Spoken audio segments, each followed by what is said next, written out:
I'm going to talk a little bit today about how technology is socially shaped and why that should matter to us quite a bit as future citizens of the world, okay? So there's two terms on the board that we're going to define real quick, okay? The first is technology, and there's many different ways of defining it, okay? We can talk about technology as technique, expertise, applied science, right? And so on. But the most common, the way we all generally day-to-day understand technology is as a thing. A phone, a computer, an aircraft, which is actually what we're going to be talking about today, okay? And when we talk about social, in social shaping, we're talking about the interaction between individuals, groups, and institutions, right? So we can talk about the influence of engineers, designers, politicians, right? All sorts of different people, and the effect they have on how we end up with what we have in the end, a computer, an aircraft, and so on, okay? Because it's people that make them, okay? So, before I get started properly, I want to just mention that technology is socially shaped, that's the big message of today, but also it shapes us, right? So while I'm focusing on one part, it's really difficult to talk about that while ignoring the other, okay? And it's a loop that's quite difficult to get out of. So you'll notice at times that sometimes when I'm talking about how we shape technology, how we develop it and affect it, it also affects us, right? But for today, we're just going to focus on the one thing, okay? So, technology is socially shaped. I'm going to hammer that home a few times today. And what does that mean in reality, okay? So, in much the same way as we can mold things into existence with clay, right? Anything that your imagination can dream up, right? Technology is molded into existence by the work of many hands, okay? So, the black and white picture is a meeting of engineers and aerodynamicists at an aircraft company in the 1950s, right? And they're talking about what they want the aircraft to be, right? So, for example, when we talk about aircraft, right, just some of the hands involved in its development, in the development of any aircraft are aerodynamicists, scientists, engineers, okay, avionic and electronic experts, maybe radar experts, engine designers, and so on. The list is huge, okay? And that might be plenty, okay? But if we expand to military aircraft, it becomes even more complex, right? Because we have to add all sorts of things like politics, yeah, tactical information, yeah, and the strategic goals of a nation, right? Because what a country wants to achieve militarily affects an awful lot how this thing ends up in the end, yeah, okay? And it's also based on what a nation fears. So if I'm scared of being attacked from whoever, right, I might need something special to deal with that. Yeah? So these sorts of things can all make an impact. Yeah? So the social shaping of technology is also about making choices, right? And the choices aren't just about whether or not a technology is adopted or not. It's also about how that technology is used in the end. Okay? So we have to understand that it's not always the case that technology is used in the way it was originally intended by its inventor or the group of people that made it, okay? Over time, it can be appropriated for different reasons.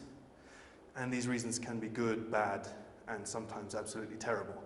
So just to give you an example, a couple of examples. In the first place, the microwave was invented after somebody discovered that radars emitted something that caused heat, microwaves that caused heat, okay? And then, in the 1970s, this is what the internet used to look like, right, about 40 years ago, right? So ARPANET, which was the United States Advanced Research Projects Agency, which is a bit of a mouthful, right? They developed this internal communication system that would eventually help lead to the internet in the 1990s, okay? And switching from that to the absolutely terrible, right? In the 1920s, a company in Germany developed a pesticide called Zyklon B, right? Which was used, you know, to keep crops safe from insects and so on and so forth. 20 years later, it was reappropriated by the Nazis to kill millions of innocent people in concentration camps, right? So my point is that something may be invented for a specific purpose that is then reappropriated somewhere else along, down the line, okay? So it's also important that we bear in mind that it's not always that the best technology is chosen, right? So we tend to think, if we look at our iPhones or whatever, our computers, that that's the best thing that was available or is available to us, right? But for example, there's numerous examples of technologies that somehow they were adopted by society, by all of us, right? But there are better alternatives around, yeah? So for example, the keyboards that we all use on our computers, yeah, is called QWERTY. You know what the QWERTY, right? There are far more efficient layouts of keyboard available and have been invented in previous years, but because everybody uses this one, and we all learn as we grow up, it's extremely difficult to break that pattern, right? And QWERTY was invented, what, almost 200 years ago, right? So, and also, for example, in the 1920s, gas fridges were far superior to electric ones, fridges, right? And over time, electric fridges took over gas, even though gas was the superior technology at the time, yeah? The fridges were superior.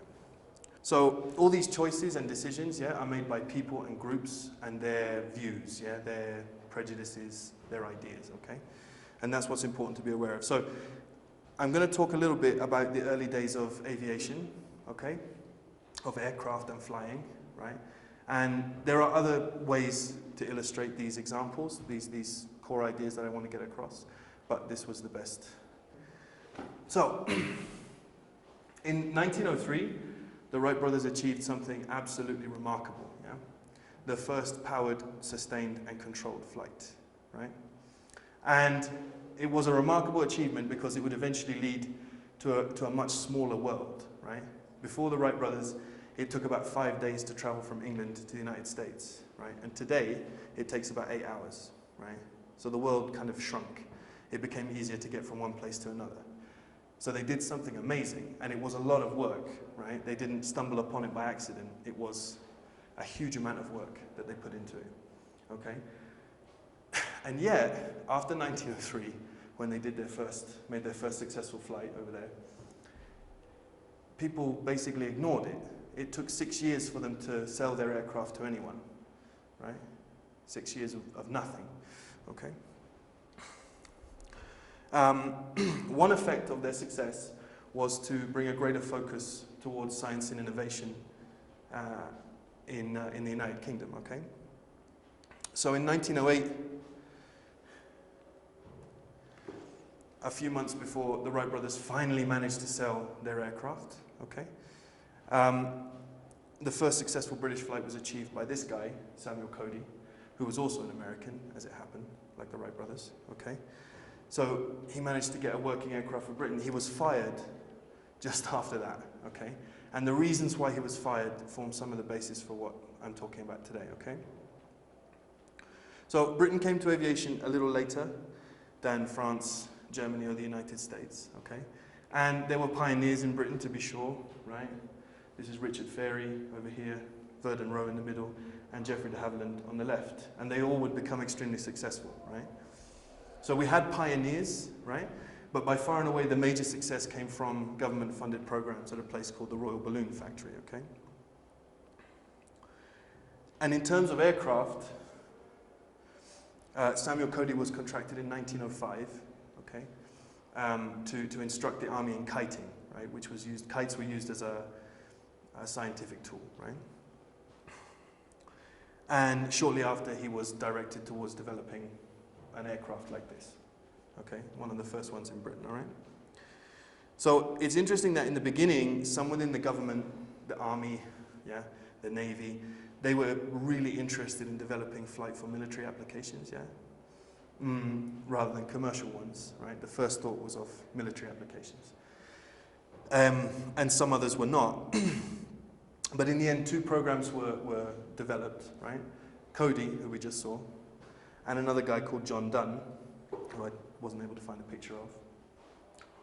And the work proceeded separately, okay? And in the end, Cody was the first to achieve the goal in 1908. The first flight was achieved in Britain in 1908, okay? So, as I say, both were fired, right? Dunn and Cody, they were fired. Dunn is not so difficult to imagine why. He didn't achieve anything after 3 years, but Cody did what he was supposed to do, right? Which was achieve a successful plane, right? To make a successful plane. and he was fired. So, so the reasons why are what we're going to focus on just now, okay? So technology is socially shaped, again, the message, right? And it relies on the balancing of many interests, right? And the problem is that these interests are never static, okay? So we have technological, economical, political, logistical, customer needs, designer requirements, and so on, right? But these things change over time, yeah? They never stay the same, okay? And they affect each other. And part of the reason for Cody's dismissal was down to some of these balancing of interests, okay? So when he began work, the government department in charge of aviation matters, which was led by this guy, he just wanted some results. He was open to the idea of experimentation, yeah? He just wanted some results, okay? And over time, his interests changed in fundamental ways towards, he wanted a scientific base for aviation, not just some guy to go and experiment over and over again until he finally got something working, okay? So, the British government declined to purchase the Wright brothers aircraft on 2 or 3 occasions, yeah? So the Wright brothers, remember, they couldn't find a buyer for their aircraft, right? For years, right? And in the beginning, they tried to sell it to Britain, and they declined on 2 or 3 occasions. Firstly, because they had employed this guy Cody, the American, yeah? And they believed they could achieve the same results at a fraction of the cost, right? The Wright brothers were offering to sell their aircraft and their knowledge for about £25,000 then, right? And some within the government believed that they could achieve the same results for £500, right? So whichever way you slice it, that's a huge, huge saving, okay? So, and then later on, they went and asked again, would you like to buy a machine? And they were told no, because they wanted to develop their own science. Why buy knowledge that you think you can create yourself? That was the idea, okay? As well as that, the focus on science was also down to the influence of Germany, okay? So Germany got a little bit of a head start, and they were developing airships, kind of like this one, right? And there was this panic about, well, we're so far behind, right? So they dropped the idea of aircraft and picked up the idea of Zeppelins, right? So all of these things, the focus on science, the focus on a different technology, even though Cody had achieved something, led to his being fired just after he had managed to do what he was supposed to do, okay? So these changing interests within the government also led to the foundation of this, the Advisory Committee for Aeronautics, right? It was led by these 2 guys, right? And it was populated by very, very serious scientists at the time. And the idea was to bring their intelligence, their expertise, to bear on the problem of flight, yeah? And it would, in a slightly deterministic sense, lead from this in around 1914, yeah, to this about 20 years later, right? Because of this focus on science and the basis on having a base of science from which to work and understand things like aerodynamics and everything to do with aviation, okay? So the point of that little story is that it doesn't really matter if something works, even if it's a world-changing thing, like an aircraft, okay? It doesn't necessarily matter that just because it works or it performs this amazing function, that it's going to do something incredible, right? That it's going to be picked up by people. It took the Wright brothers 6 years to sell their aircraft, right? So it doesn't necessarily matter, okay? And in the end, the reason it doesn't matter is because all of technology, how it develops, how it comes about, is down to human interests, yeah? Human prejudices, right? Human beliefs, okay? And how those things mix, right? And sometimes it can be extremely difficult to be heard, even if you have the best, most amazing innovation of all time, okay? So much for aircraft. In 2016, the world faces a lot of different problems that they didn't face 100 years ago, right? These are the greatest hits, right? Climate change, geopolitical security, economic disparity, right? Poverty, and ever-dwindling natural resources, yeah? They didn't have those problems then. And sadly, these are problems which technologists, engineers, politicians, yeah? They've failed to really grasp how serious a lot of these problems are, right? And so it's led to a failure of focus in terms of time and resources, okay?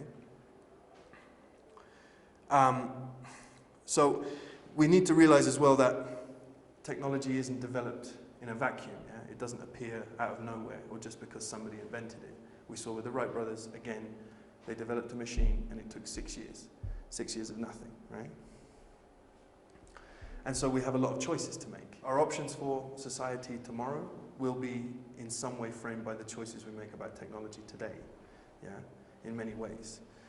And in this way, we can think back through the very beginnings of flight, and we can see that the first thought wasn't of commercial applications, transportation, and so on and so forth, right? It was of military applications, right? And right next to the commercial applications that did develop, transportation and so on and so forth, every choice that was made regarding aviation led to greater and greater levels of destruction. And it began with the First World War, then the Second World War, which was even worse. Then the end of the Second World War with the first atomic bomb dropped on Nagasaki and Hiroshima, okay? The use of napalm and Agent Orange in Vietnam, all dropped by planes. And more or less ending with UAVs and drones today, okay? So this is why we should care, right? As the future scientists, engineers, environmentalists, whatever of the future, right? Politicians, lawyers, policymakers of the future. We should care because we need to know that we have a choice, yeah? And maybe at some point we have decisions to make as users, right? But also as the people that create these things, right? Does that make sense? All right? Because in the end, we are the market, we're the voting public, we're the designers, we're the users, and we're the decision makers, right? We have a choice. So hopefully, after today, we have a little more understanding of the kinds of effect we can have over technology if we choose.